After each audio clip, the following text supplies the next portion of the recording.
There is a roller coaster in New Orleans that nobody has ridden in almost 20 years. It sits inside a 227-acre stretch of cracked pavement and overgrown walkways on the east side of the city, rusting quietly, wrapped in vines, frozen in the exact position it stopped on the last day anyone bothered to run it. The Superman coaster, the Batman ride, the carousel that stopped mid-spin and never started again. If you search for them online, you will find thousands of photographs, drone videos, and urban explorer walkthroughs with millions of views combined. People all over the world know what this place looks like abandoned. Far fewer remember what it looked like open. This was Six Flags New Orleans. At its peak, it drew hundreds of thousands of visitors a season. It had full-scale coasters, live entertainment, themed zones, and the kind of branding that made families drive hours to get there. It was a real regional park with a real national identity behind it. And then Hurricane Katrina hit in August 2005, the park flooded, and not a single ticket has been sold since. But here is the part most people get wrong. The storm did not kill this park. The storm was just the moment everyone stopped pretending it was going to survive. Because Six Flags New Orleans was already in serious trouble before a single raindrop fell. The financial foundation was crumbling long before the levees broke. And once you understand that, the whole story changes. To understand how a theme park ends up rotting in the Louisiana heat for 2 decades, you have to go back to before it was even called Six Flags. You have to go back to the idea that started it all. An idea that made a lot of sense on paper and almost no sense in practice. The park originally opened in May 2000 under the name Jazzland. It was a locally developed project built on a massive plot of reclaimed swampland in eastern New Orleans, a part of the city that had historically been left out of the tourism boom that fueled the rest of the metro area. The French Quarter, the Garden District, the riverfront, those got the investment, the hotels, the nightlife. Eastern New Orleans got overlooked. Jazzland was supposed to change that. The concept was genuinely ambitious. The park leaned into Louisiana identity, music, culture, regional flavor, and positioned itself as the entertainment anchor for a neighborhood that desperately needed economic investment. Local officials were enthusiastic. Community groups were supportive. On opening day, the excitement was real. Families from neighborhoods that had never had a major attraction nearby finally had somewhere to go. School groups booked field trips. The parking lot filled up. For a few weeks, it felt like something was starting. The location made sense geographically, sitting near highway access and within reasonable driving distance of a large regional population. New Orleans itself drew millions of tourists every year, and the hope was that some portion of that tourist traffic could be redirected toward a theme park experience just outside the city center. It was not a crazy idea. It was the kind of bet that had worked in other mid-sized American markets. But the problem started almost immediately. Jazzland was underfunded from day one. The capital behind the project was not deep enough to sustain the kind of attraction spend needed to compete with bigger regional parks. Attendance in the first seasons came in below projection. The park had ambition, but not enough of the infrastructure. Hotels nearby, easy transit, multi-day visitor packages to convert New Orleans tourist traffic into paying guests. Most visitors were locals, and the local population in eastern New Orleans, while loyal, was not large enough to generate the revenue the park needed to grow. By 2001 and into 2002, Jazzland's operators were struggling badly enough that a sale became the most realistic path forward. And that is when Six Flags entered the picture. Six Flags was one of the biggest theme park brands in America. They had spent the 1990s aggressively acquiring regional parks across the country, slapping their brand on them, adding DC Comics licensed rides, and building a national portfolio of locations that stretched from coast to coast. When they took over Jazzland and rebranded it as Six Flags New Orleans, it looked like exactly the kind of corporate rescue the struggling park needed. Real money, a national brand, bigger coasters, real marketing. And for a while it worked. The park added Batman and Superman themed coasters that gave it genuine regional draw. Commercials ran on local television, brochures circulated. Families who had skipped Jazzland started showing up for Six Flags. School trips increased. Summer crowds came. If you were a kid in the New Orleans metro area in the early 2000s and your family took you to Six Flags, you probably remember it. The coasters felt big, the park felt real, it felt like something worth visiting. But underneath the new branding, 2 serious structural problems were quietly getting worse. The first was local, the second was national, and together they made the park almost impossible to sustain. The local problem was geography. Eastern New Orleans had almost no hotel infrastructure. There was nowhere for out-of-town visitors to stay close to the park, which meant the park could not capture multi-day tourist spending. The kind of family that drives 8 hours and stays for 3 days, the kind of visitor that makes a regional theme park financially viable, had no easy reason to base their trip around Six Flags New Orleans. The park was essentially dependent on day trippers from the local market, and the local market had a ceiling. On top of that, the southern Louisiana climate made the operating calendar brutally difficult. Summer in New Orleans is not theme park weather for most people. Temperatures and humidity combine into something genuinely uncomfortable for hours of outdoor walking, and the park's busiest potential season was also its most hostile operating environment. Attendance compressed into the more tolerable months of spring and fall, which shortened the window for meaningful revenue generation.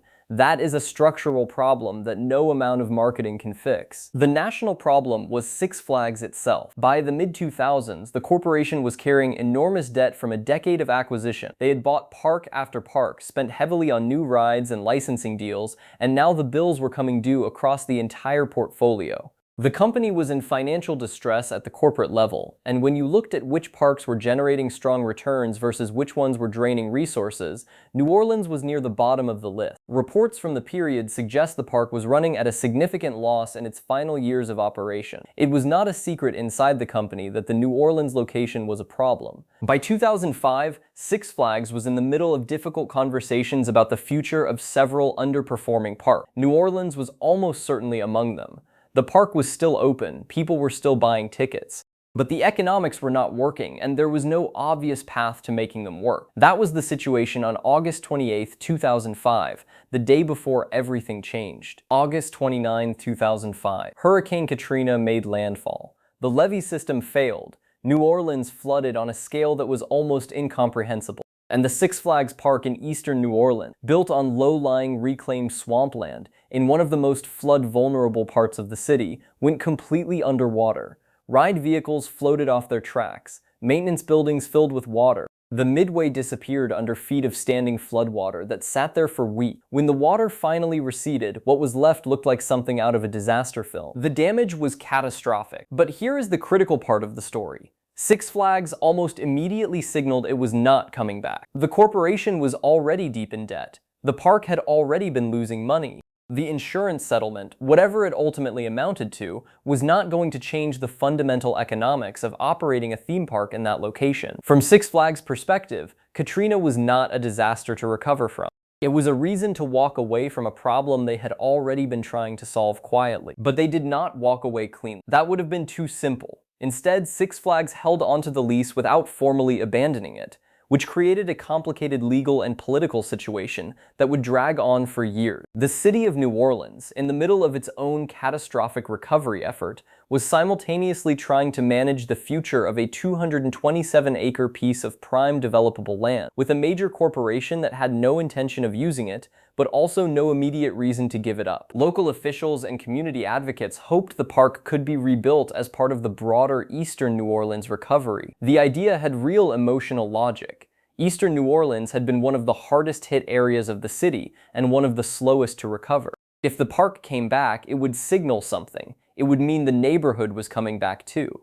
Rebuild proposals circulated, meetings were held. For a period of time, there was genuine public conversation about what a reopened Six Flags New Orleans could look like. But that hope did not last, and in 2009, it officially ended. Six Flags Inc. filed for bankruptcy protection at the national level, the result of years of accumulated debt finally becoming unsustainable. The bankruptcy did not just affect one park, it restructured the entire company. And in that restructuring, the New Orleans location, already dark for 4 years, generating zero revenue, carrying ongoing costs, was essentially worthless to the new corporate entity that emerged. The lease dispute eventually resolved, and the city of New Orleans regained control of the land. But by then, the park had been sitting untouched for 4 years, and it was about to sit for many more. What followed was one of the stranger chapters in American urban development history.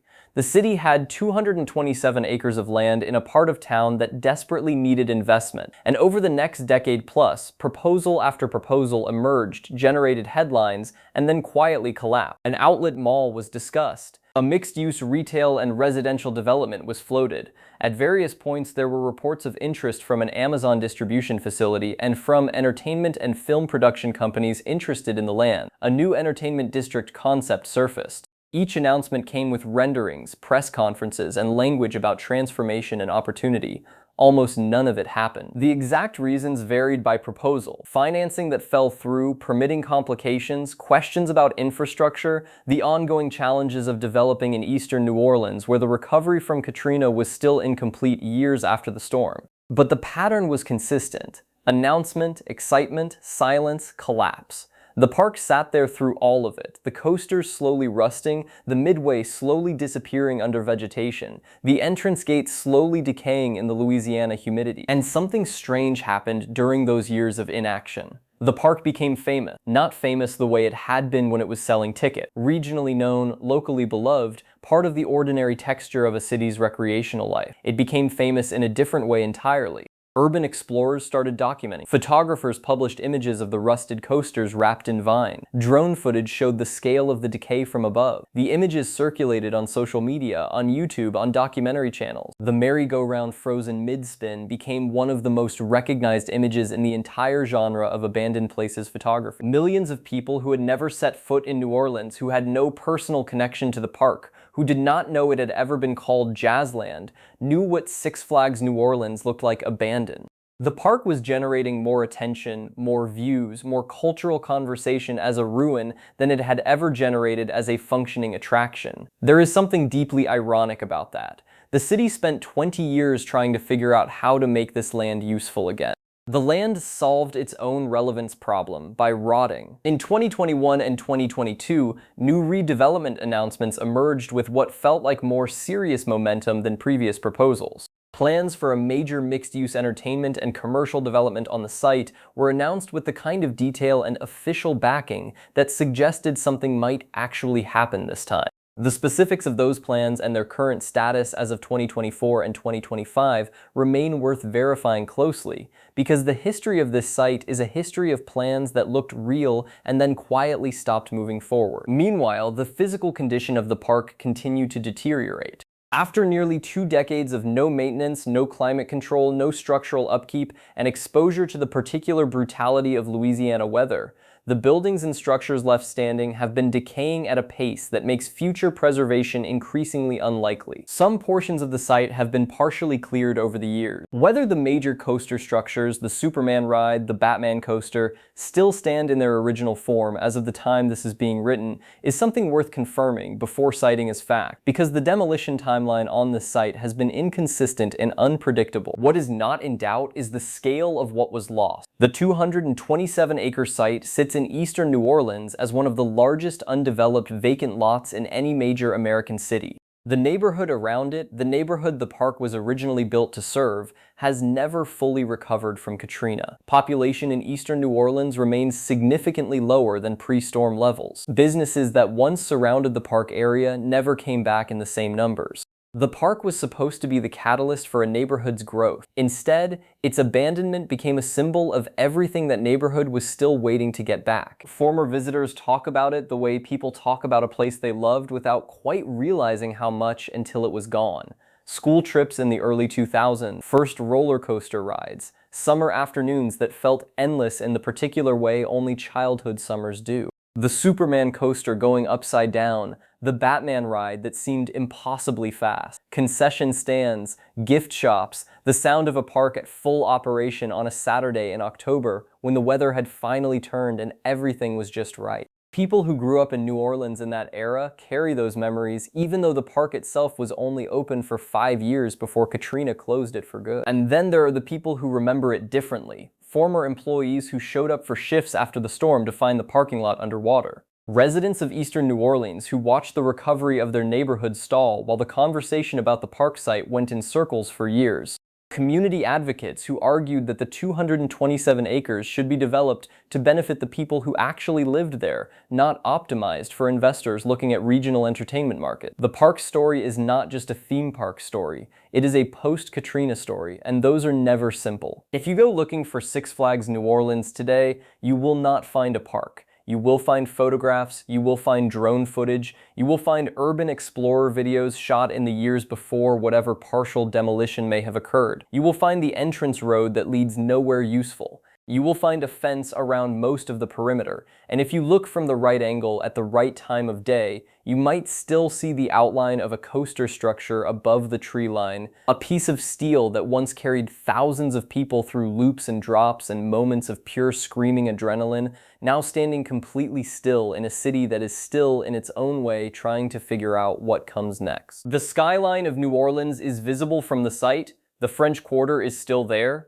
the tourist economy of the city center still runs. Millions of people visit New Orleans every year, and they eat beignets and listen to jazz and walk the riverfront and take pictures on Bourbon Street. Most of them have no idea this park ever existed. They do not pass it on the way to anywhere they are going. They do not see the coasters from the highway. Eastern New Orleans is not on their itinerary. The park lasted 5 years under its own name and about 3 years as Six Flags, before the storm made the pretense of continuing impossible to maintain. It was underfunded at birth, bought by a corporation that was itself financially overextended, operated in a geography that worked against it from every angle, and then used by that corporation as a reason to exit a bad investment cleanly. The hurricane was the exit door. The financial reality was the reason they were already standing near it. What got left behind was the land, the steel, and the memory. The land is still being negotiated over, the steel is still slowly losing the fight against the weather,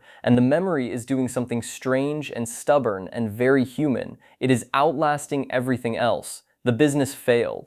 The brand moved on, the corporation restructured, the rides stopped moving, but people still talk about the Superman coaster. People still share the photograph. People who were 10 years old in 2003 and rode that coaster for the first time are now in their 30s and they remember exactly how it felt. That is the thing about a place that disappears completely. It stops having to be ordinary. It gets to be only what it was at its best, in the moments that mattered to the people who were there. Six Flags New Orleans never got to grow old gracefully or close on its own terms, or be replaced by something better in a way that made sense to the community. It just stopped, all at once on a day when everything else stopped too. The tracks are still there, the crowds are not. That is the whole story.